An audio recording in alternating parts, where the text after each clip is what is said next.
अरे भाई, आप तो राष्ट्रीय लोक समता पार्टी तो एनसीपी में भी विलय किए थे, एनसीपी में भी विलय किए थे, क्या एनसीपी मजबूत हो गया था? देखिए, उपेंद्र कुशवाहा जी का कुछ आधार नहीं बचा हुआ है। वो एक बीजेपी के बी टीम है और वो बी टीम के ही रूप में वो काम कर रहे हैं। प्रलोभन बीजेपी दे रही है। अब देखिए, अब वो उपेंद्र कुशवाहा मुख्यमंत्री का बीमार आदमी है, अब चिराग पासवान जी मुख्यमंत्री का उम्मीदवार है, आपका मुकेश सहनी मुख्यमंत्री का उम्मीदवार है, खुद बीजेपी में इतना एक अनार 100 बीमार वाला है। नित्यानंद राय देखिए, वो अपना उप मुख्यमंत्री के ठेल के हो जाते हैं।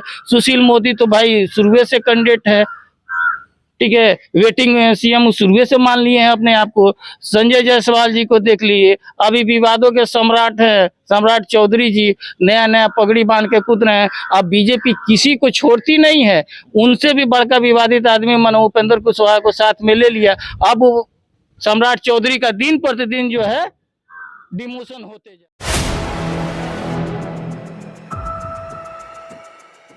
नमस्कार, आप देख रहे हैं 4 PM बिहार और मैं हूं अभिषेक मिश्रा। नागालैंड विधानसभा चुनाव के नतीजे और फिर कुछ दूसरे राज्यों के चुनाव के नतीजे भी सामने आ चुके हैं, लेकिन सबसे ज्यादा उम्मीद कहीं नीतीश कुमार को रही होगी, नागालैंड से रही होगी, जेडीयू को नागालैंड से उम्मीद रही होगी। महागठबंधन बिहार में महागठबंधन में जो दो प्रमुख पार्टियां हैं, आरजेडी और जेडीयू, को नागालैंड से काफी उम्मीदें थी। जेडीयू को एक सीट हासिल हुई और आरजेडी का खाता भी वहां नहीं खुला है।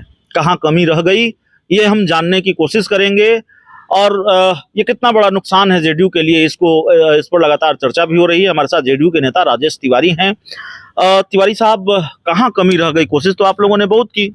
जेडीयू के राष्ट्रीय अध्यक्ष ललन सिंह गए थे 2024 के पहले, ये झटका नागालैंड से। देखिए, चुनाव तो अपने आप में लोकतंत्र में एक बहुत महत्वपूर्ण स्थान होता है। और नागालैंड की जहां तक बात है, नागालैंड में हम लोग निश्चित रूप से ईमानदारी पूर्वक लड़े। हम लोग कोई भी चुनाव ईमानदारी पूर्वक लड़ते हैं और इसमें नागालैंड में हम लोग का जो संगठन एक मजबूत है। उसके पहले जो है जिस तरह का स्थिति रहा, हम लोग का जो अपेक्षा था उसके अनुसार से उतना सीट नहीं आया, ये सही बात है।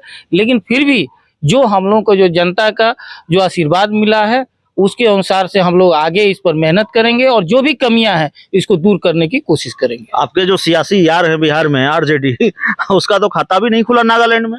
चुनाव में देखिए हार जीत होती रहती है, ये कोई बड़ी बात नहीं है, क्योंकि चुनाव लोकतंत्र का महापर्व है और इसमें किसी का खाता खुलना न खुलना, और उसके बाद हो सकता है कि आगे अच्छा हो और रिजल्ट करेंगे। 2024 के लोकसभा चुनाव में बीजेपी को 100 सीट पर रोक देंगे, ये मुख्यमंत्री नीतीश कुमार कह रहे हैं। कहा है ना ऐसा उन्होंने? एकदम। वहां भी अगर मान लीजिए ऐसी स्थिति आई और नहीं रोक पाए तो फिर आप कहेंगे चुनाव में हार जीत होते रहती है? नहीं, देखिए वैसा कोई बात है। अब आप कहिएगा कि चुनाव में देश भर में देखिए बहुत सारे राज्यों में उपचुनाव भी हुआ है। उपचुनाव में देखिए बीजेपी का प्रदर्शन कैसा रहा। महाराष्ट्र हुआ, मध्य प्रदेश हुआ, बहुत सारे जहां से बीजेपी लगातार 30-35 वर्षों से जीत रही थी वहां हार गई है। तो एक राजनीतिक दल है और उस राजनीतिक दल से आपका 36 का आंकड़ा है, जेडीयू का, नीतीश कुमार का।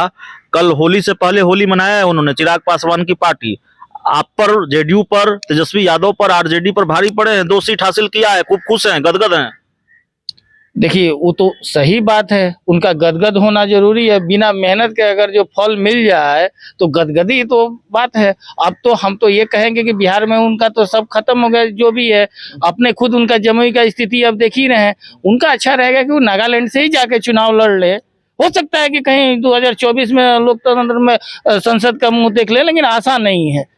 हर इंटरव्यू में आप जमुई का जिक्र जरूर करते। जमुई पर इस बार जेडीयू की कुछ खास तैयारी है क्या चिराग पासवान के लिए? नहीं, चिराग पासवान के लिए तैयारी की क्या जरूरत है भाई?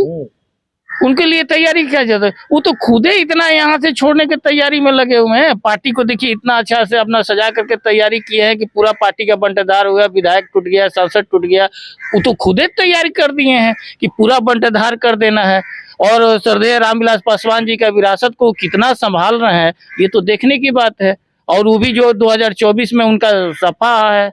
लेकिन सिर्फ नागालैंड की बात नहीं है, 2024 से पहले बड़ा झटका लग रहा है। उपेंद्र कुशवाहा पहले पार्टी छोड़ देते हैं। अब खबर हमने आज पढ़ी कि 36 जेडीयू के नेताओं को शामिल करा लिया सीतामढ़ी में, कई नेता हैं। देखिए, उपेंद्र कुशवाहा जी जितना लेकर के आए थे ना, एक तो सब पहले ही बट गया था। जितना लेकर के आए थे ना, उतना भी नेता उनके साथ नहीं गया है, क्योंकि वो नेता जो है ना, उनके साथ जो लोग हैं उनको गुमराह करते हैं।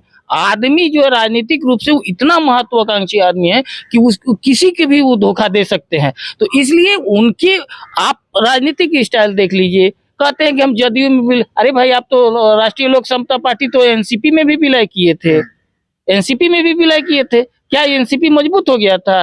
देखिए उपेंद्र कुशवाहा जी का कुछ आधार नहीं बचा हुआ है, वो एक बीजेपी के बी टीम है और वो बी टीम के ही रूप में वो काम कर रहे हैं, प्रलोभन बीजेपी दे रही है। अब देखिए, अब वो उपेंद्र कुशवाहा मुख्यमंत्री का बीमार आदमी है, अब चिराग पासवान जी मुख्यमंत्री का उम्मीदवार है, आपका मुकेश सहनी मुख्यमंत्री का उम्मीदवार है, खुद बीजेपी में इतना एक अनार 100 बीमार वाला है। नित्यानंद राय देखिए वो अपना उप मुख्यमंत्री के ठेल के हो जाते हैं। सुशील मोदी तो भाई शुरू से कैंडिडेट है, ठीक है, वेटिंग सीएम शुरू से मान लिए हैं अपने आप को।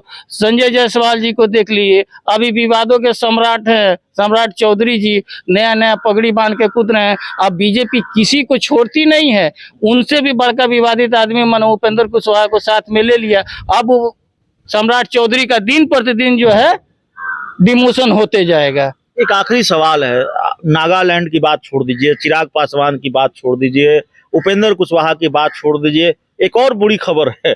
आज हमने जो खबर आई है वो पश्चिम बंगाल से आई है। मुख्यमंत्री नीतीश कुमार का जो विपक्षी एकजुटता अभियान है उसको विपक्ष के ही एक नेत्री ने झटका दे दिया है। टीएमसी सुप्रीमो हैं, पश्चिम बंगाल की मुख्यमंत्री हैं ममता बनर्जी, वो कर रही हैं 2024 का लोकसभा चुनाव हम अकेले लड़ेंगे, किसी के साथ गठबंधन नहीं करेंगे, हमारा गठबंधन तो जनता से होता है। तो ये तो छिटक रहे हैं लोग। नहीं, सबका गठबंधन जनता से, जनता जनार्दन से ही होता है। और समय आने दीजिए, अभी कौन क्या बोल रहा है उसको छोड़ दीजिए। लेकिन जब इसका मुहिम, जैसे हमारे माननीय मुख्यमंत्री नीतीश कुमार जी ने कहा है कि विधानमंडल सत्र खत्म होने के बाद जब इसमें मुहिम लगाया होगा और जब एक टेबल पर आकर के बात बनेगा तब आप उसको रूपरेखा देखिएगा। अब ये बीजेपी का भी तो सिर्फ ट्रायल हो रहा है, तो बीजेपी के बेचैनी देख रहे हैं। दिन रात जो प्रधानमंत्री कहते हैं कि हमको 1.5 किलो 2-2 किलो गाली सुनते हैं, और उनके बिहार के नेता देख लीजिए कितना गाली देते हैं। तो इसलिए ये सब कोई मायने, समय आने दीजिए, देखिएगा किस तरह से विपक्षी एकता होगा। और 2024 में लाल किला पर इस बार बिहारी झंडा फहराएगा, तिरंगा झंडा बिहारी ही फहराएगा और कोई नहीं। तो चलिए, हमारे साथ राजेश तिवारी साहब थे, जेडीयू के नेता हैं। सच्चाई यही है, हकीकत यही है कि जेडीयू के लिए एक के बाद एक बुरी खबरें आई हैं, एक के बाद एक जेडीयू को झटका लगा है और बातचीत कर रहे हैं। उस बीच एक खबर भी आ गई है कि जेडीयू की पूर्व सांसद ने इस्तीफा दे दिया है। इस खबर को विस्तार से हम आपको बताने वाले हैं।